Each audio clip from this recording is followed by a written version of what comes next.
you all to Law Sikho. So this week in our legal essay for judiciary and law exams, we are going to discuss about Shabnam case and death penalty in India. तो चलिए मैं आगे बढ़ूँ उससे पहले law सीखो कि ये कुछ कोर्सेज और पैकेजेस है।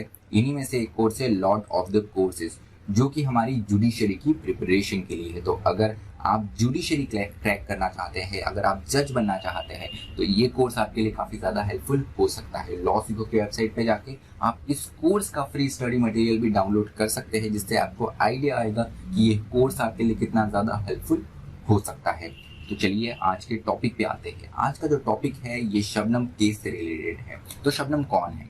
शबनम फर्स्ट लेडी बन सकती है जिनको फांसी की सजा हो सकती है। तो यहाँ पर फांसी की सजा होने वाली फांसी एग्जीक्यूट हो सकती है। यहाँ पर ये सबसे ज़्यादा इम्पॉर्टेंट है, क्योंकि इससे पहले भी बहुत लोगों को डेथ पेनाल्टी की सज़ा हुई है, बहुत वुमेन को डेथ पेनाल्टी की सज़ा हुई है, लेकिन एग्जीक्यूट किसी के भी अगेंस्ट नहीं हुई।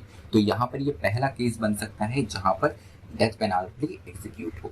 तो यहाँ पर ये केस लाइमलाइट में कैसे आया, रिसेंट हमारे न्यूज़ में कैसे आया? तो यहाँ पे शबनम का जो बेटा है, शबनम का 12 साल का एक बेटा है, जिसने मर्सी पिटीशन जो है वो प्रेसिडेंट रामनाथ कोविंद जी को यहाँ पर लिखी है। तो यहाँ पर शबनम के बेटे ने बोला है कि मेरी माँ को माफ़ कर दो, नहीं तो मैं अनाथ हो जाऊंगा। इससे पहले भी शबनम ने खुद ने यहाँ पे मर्सी पिटीशन जो है वो गवर्नर ऑफ यूपी के राज्यपाल है उन्हें, और साथ ही साथ प्रेसिडेंट को दे चुकी है, लेकिन ये दोनों ही जो मर्सी पिटीशन थी ये रिजेक्ट कर दी गई है। तो यहाँ पे अगर ये जो मर्सी पिटीशन है शबनम के बेटे की, अगर वो भी एंटरटेन नहीं की जाती है, तो ये पहला केस बन जाएगा जहाँ पे फांसी की सज़ा जो है वो किसी औरत को, किसी लेडी को मिलेगी।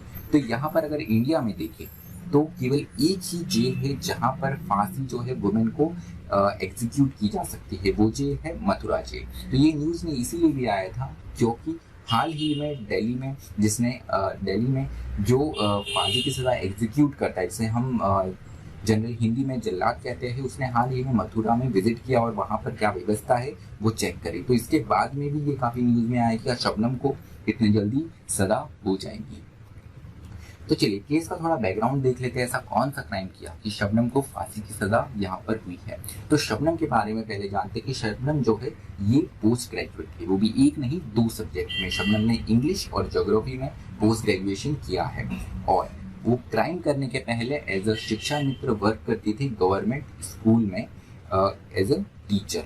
तो यहाँ पर शबनम जो है, शबनम का एक लव अफेयर चालू हुआ सलीम के साथ में, जिसके अगेंस्ट शबनम की फैमिली थी। तो सलीम के अगेंस्ट क्यों जा रही थी, लव रिलेशन के अगेंस्ट फैमिली क्यों गई? तो उसका रीजन बताया जाता है कि सलीम और जो शबनम की फैमिली थी, फैमिली के बीच में भी काफ़ी ज़्यादा डिफरेंस था, और इंडिविजुअल लेवल पे अगर देखें तो इनमें भी काफ़ी ज़्यादा डिफरेंट था। तो सलीम जो था ये क्लास 6 ड्रॉप आउट, एक ड्रॉप आउट यहाँ पर था। उसके साथ में सलीम जो है एक लकड़ी काटने वाला एक छोटा सा कारखाना था जो शबनम के घर के पास में ही था, वहाँ पर काम करता था।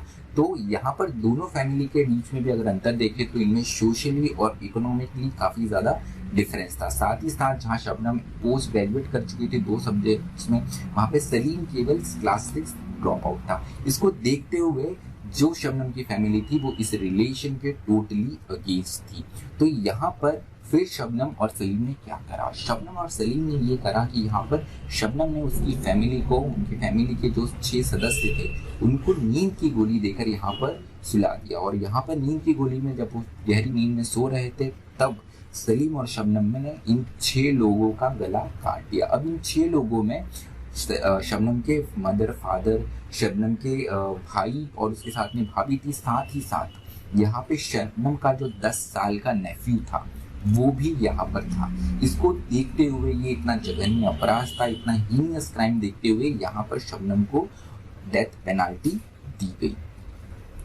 तो चलिए शबनम केस के बारे में एकदम ब्रीफली हम टाइमलाइन देख लेते हैं। 2010 में जो है अमरोहा सेशन कोर्ट, शबनम अमरोहा की थी, अमरोहा सेशन कोर्ट में ये केस गया। तो 2010 में यहाँ पे डेथ सेंटेंस दिया गया अमरोहा सेशन कोर्ट के द्वारा। 2013 में जब ये इलाहाबाद हाई कोर्ट में मामला जाता है तो यहाँ पर डेथ सेंटेंस को अपहेल्ड कर दिया गया। वही 2015 मई में सुप्रीम कोर्ट ने इस डेथ पेनाल्टी को कंफर्म करा। सितंबर 2015 में ये मर्सी पिटीशन लेकर गवर्नर ऑफ यूपी के पास में गई, लेकिन मर्सी जो प्ली है वो रिजेक्ट कर दी गई गवर्नर ऑफ यूपी के द्वारा। उसके बाद में प्रेसिडेंट के पास में भी अगले ही साल अगस्त 2016 में शबनम मर्सी प्ली लेकर प्रेसिडेंट के सामने गई और वो भी रिजेक्ट हो जाती है। उसके बाद में जनवरी 2020 में सुप्रीम कोर्ट में यह मामला फिर से खुलता है और इस मामले को हेड करते हैं चीफ जस्टिस ऑफ इंडिया, लेकिन इस बेंच ने भी यही मानते हैं और डेथ पेनाल्टी को यहाँ पर अपहेल्ड और कंफर्म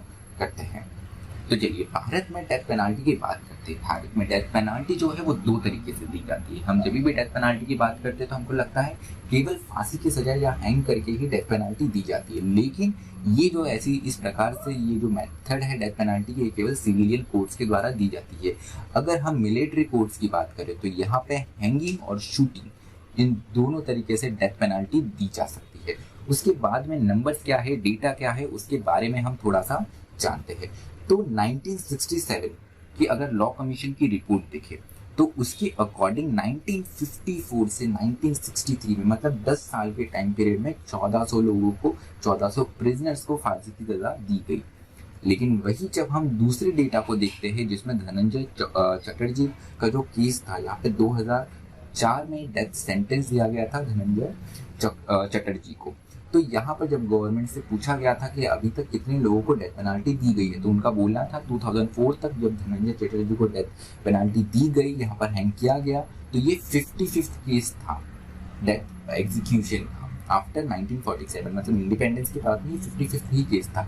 लेकिन वही अगर हम नेशनल लॉ यूनिवर्सिटी दिल्ली की 2016 की स्टडी देखें तो उनका कहना है कि यहाँ पर इंडिपेंडेंस से लेकर अभी तक 755 एग्जीक्यूशन हो गए हैं। तो हमारे देश में ऐसा कहीं पर भी कोई डेटा नहीं है जहां पर ये कंफर्म कर सके, जहां पर ये फिक्स की जा चुके कि कितना ज़्यादा डेथ पेनाल्टी एग्जीक्यूशन अभी तक हो चुका है। तो नंबर में अपने आप में डिस्पैरिटीज है यहाँ पर। उसके साथ में कौन से क्राइम होते हैं जिसमें डेथ पेनाल्टी दी जाती है, तो कुछ आईपीसी के क्राइम हैं, कुछ अदर एक्ट्स के भी क्राइम हैं। हम थोड़े से कुछ क्राइम्स है उसके बारे में डिस्कस करेंगे। इसके अलावा भी और भी क्राइम्स है, जैसे 120B जो है क्रिमिनल कॉन्स्पिरेंसी होती है, जो आपराधिक साजिश जिसे हम कहते हैं, आपराधिक षड्यंत्र जिसे कहते हैं। इस केस में भी यहाँ पर आपको डेथ पेनाल्टी हो सकती है। उसके अलावा अगर आप स्टेट के अगेंस्ट वॉर वेज कर रहे हो तो सेक्शन 121 ऑफ आईपीसी में आपके अगेंस्ट आपको डेथ पेनाल्टीज पनिशमेंट हो सकता है। उसके अलावा अगर आप म्यूटिनी जो है आर्म फोर्स में कर रहे हो, अटेट कर रहे हो, तो अंडर सेक्शन 132 ऑफ आईपीसी आपको डेथ पेनाल्टी हो सकती है। उसके अलावा अगर कोई एविडेंस है उसे आप फैब्रिकेट कर रहे हो, जिस पर्सन के अगेंस्ट कर रहे हो उसको कैपिटल ऑफेंस हो, वहाँ पे उसको डेथ पेनाल्टी अबाउट हो सकती है, या कैपिटल ऑफेंस के लिए हो, तो ऐसे केस में भी आपको डेथ पेनाल्टी हो सकती है अंडर सेक्शन 194। उसके अलावा 302, 303 जो है मर्डर के ऑफेंस में भी आपको डेथ पेनाल्टी हो सकती है, जो कि हमें शबनम के केस में देखने को मिला। उसके अलावा अगर आप किसी माइनर को उकसाते हैं सुसाइड करने के लिए, तो ऐसे केस में भी सेक्शन 305 में आपको यहाँ पर डेथ पेनाल्टी हो सकती है। उसके अलावा किडनैपिंग का जो एग्रीवेटेड फॉर्म है अंडर सेक्शन 364A, वहाँ पर आपको हो सकती है डेथ पेनाल्टी। उसके अलावा रेप के केस में जहाँ पर 2013 में यहाँ पर अमेंडमेंट किया गया, तो अगर आप वेजिटेटिव स्टेज में अगर रेप विक्टिम को पहुंचा देते हैं तो अंडर सेक्शन 376A आपको डेथ पेनाल्टी हो सकती है। उसके अलावा अगर यहाँ पर डकैती और मर्डर दोनों होता है तो अंडर सेक्शन 396 भी आपको डेथ पेनाल्टी हो सकती है। ये तो कुछ आईपीसी के प्रोविजंस हुए। उसके अलावा प्रिवेंशन ऑफ सती एक्ट जो है, उसमें अगर आप सती की जो पूरी गतिविधि है, या अगर कोई लेडी सती कमिट कर रही है उसको आप एड करते हो या उसको आप उकसाते हो सती करने के लिए, तो ऐसे केस में भी डेथ पेनाल्टी हो सकती है। उसके अलावा narcotic drugs and psychotropic substance act के सेक्शन 31A के अंडर अगर आप ड्रग ट्रैफिकिंग के रिपीटेड ऑफेंडर हो, यहाँ पे रिपीट ऑफेंस करते हो, तो ऐसे केस में भी आपको डेथ पेनाल्टी हो सकती है। तो ये कुछ 20 ऑफेंसेस है जिसमें डेथ पेनाल्टी हो सकती है। सिर्फ इतने ही नहीं, इसके अलावा जो आर्म्स एक्ट है, आर्मी एक्ट है, उसके अंडर भी आपको डेथ पेनाल्टी हो सकती है। उसके अलावा भी और कुछ लॉस हैं। तो चलिए कॉन्स्टिट्यूशनलिटी देख लेते हैं, क्या डेथ पेनाल्टी देना एक संवैधानिक है कि नहीं है, कोर्ट में कभी ये मामला गया है कि नहीं, उसके बारे में हम जानते हैं। तो इसका उत्तर है कि हाँ, कोर्ट में ये मामला गया है। तो Mittu versus state of Punjab का जो केस था, इसमें सुप्रीम कोर्ट ने अपने जजमेंट में कहा है death penalty is not mandatory punishment for any crime, कि किसी भी क्राइम के लिए डेथ पेनाल्टी मैंडेटरी पनिशमेंट नहीं है। उसके अलावा भी मतलब डेथ पेनाल्टी या और हो सकता है कुछ, जैसे life imprisonment, rigorous life imprisonment ऐसा हो सकता है। लेकिन सिर्फ डेथ पेनाल्टी अगर किसी क्राइम में एज अ पनिशमेंट होता है तो वो अनकॉन्स्टिट्यूशनल होगा, असंवैधानिक होगा। उसके अलावा accused x versus state of Maharashtra के केस में इंपॉर्टेंट जजमेंट सुप्रीम कोर्ट ने दिया है कि अगर किसी पर्सन को डेथ पेनाल्टी अवॉर्ड की गई है और एग्जीक्यूट करने के पहले अगर वो किसी मेंटल इलनेस से सफ़र करना स्टार्ट कर देता है तो it can be a mitigating factor, जहाँ पे उसका जो डेथ पेनाल्टी है वो कम किया जा सकता है। तो चलिए मर्सी पिटीशन की बात करते हैं। शबनम केस में काफ़ी बार मर्सी पिटीशन की गई गवर्नर के पास में, प्रेसिडेंट के बाद में अभी शबनम के बेटे ने यहाँ पे मर्सी पिटीशन करी हुई है। तो उसके बारे में हम जान लेते हैं कि मर्सी पिटीशन कब करते हैं, जब डेथ पेनाल्टी जो है वो एपेक्स कोर्ट जो है सुप्रीम कोर्ट के द्वारा कंफर्म की जाए। उसके अलावा यहाँ पर मर्सी पिटीशन जो है वो कन्विक्ट या कन्विक्ट का रिलेटिव, जैसे पहले शबनम ने फाइल करी अब शबनम के बेटे ने फाइल करी है, ये मर्सी पिटीशन फाइल कर सकते हैं। तो ये मर्सी पिटीशन जो है वो प्रेसिडेंट के को फाइल कर सकते हैं, प्रेसिडेंट ऑफ इंडिया को फाइल कर सकते हैं अंडर आर्टिकल 72। और यही जो सेम चीज़ है आप राज्यपाल गवर्नर के सामने भी मर्सी पिटीशन फाइल कर सकते हैं under article 161 of Indian constitution. उसके अलावा आर्टिकल 72 एंड 161 में यहाँ पर प्रेसिडेंट और गवर्नर के पास में ये पावर होता है कि वो आपको pardon, reprieve, respite, रेमिशन of punishment कर दे या कन्विक्ट को सस्पेंड, रेमिट या और कम्यूट कर दे। तो ये जो टर्म्स है उनके बारे में भी हम थोड़ा जान लेते हैं। तो अगर यहाँ पे आपको पार्डन कर दिया जाता है इसका मतलब ये है कि आपकी सज़ा को माफ़ कर दिया।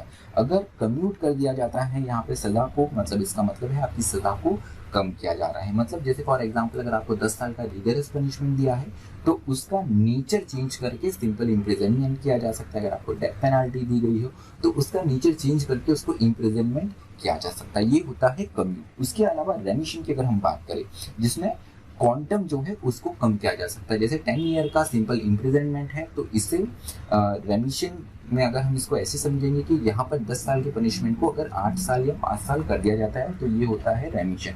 उसके अलावा इम्पॉर्टेंट टर्म है यहाँ पे रिस्पाइट। तो रिस्पाइट में क्या होता है कि अगर जो कन्विक्ट है वो प्रेग्नेंट हो या जैसे हमने accused x versus state of Maharashtra का केस देखा है तो वहाँ पर अगर मेंटल इलनेस कुछ होते हैं ऐसे केस में यहाँ पर पनिशमेंट कम किया जा सकता है अगर प्रेगनेंसी या मेंटल इलनेस ऐसा कोई वजह यहाँ पर आता है तो। उसके अलावा रिप्राइव होता है। रिप्राइव में क्या होता है, रिप्राइव में यहाँ पर आपको ये लीव दी जा सकती है कि आपका जो एग्जीक्यूशन है वो डिले हो सकता है, डिले करने का कह दिया जाता है क्योंकि यहाँ पर जितने भी मीन्स अवेलेबल है उन सारे मीन्स को, वेज को एग्जॉस्ट किया जा सके जो कन्विक्ट है उसके द्वारा।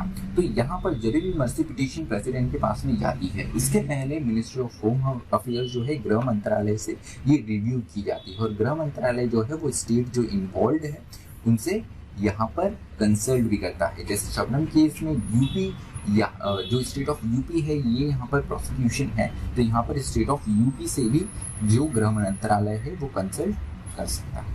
उसके अलावा अगर हम ग्राउंड्स की बात करें तो किस ग्राउंड्स में आपकी मर्सी पिटीशन एंटरटेन हो सकती है, तो पहला तो है फिजिकल फिटनेस कि आप फिजिकली अगर आप फिट नहीं हो, अगर आपको विकलांगता है या आपको कोई बीमारी हो जाती है ड्यूरिंग आप जेल में हो तो यहाँ पर उस केस में भी आप पहले से किसी फिजिकली आप चैलेंज्ड हो तो इस केस में आपकी मर्सी पिटीशन एंटरटेन की जा सकती है। उसके अलावा आपकी एज एक इम्पॉर्टेंट फैक्टर हो सकता है। उसके अलावा लॉ बहुत ज़्यादा हार्श है, आप ये भी अपना प्ली में दे सकते हो। उसके अलावा अगर जो कन्विक्ट है ये उसकी फैमिली का सोल ब्रेड विनर है, सिर्फ अकेला कमाने वाला व्यक्ति उसकी फैमिली का, ऐसे केस में भी यहाँ पर एक ग्राउंड हो सकता है मर्सी देने का।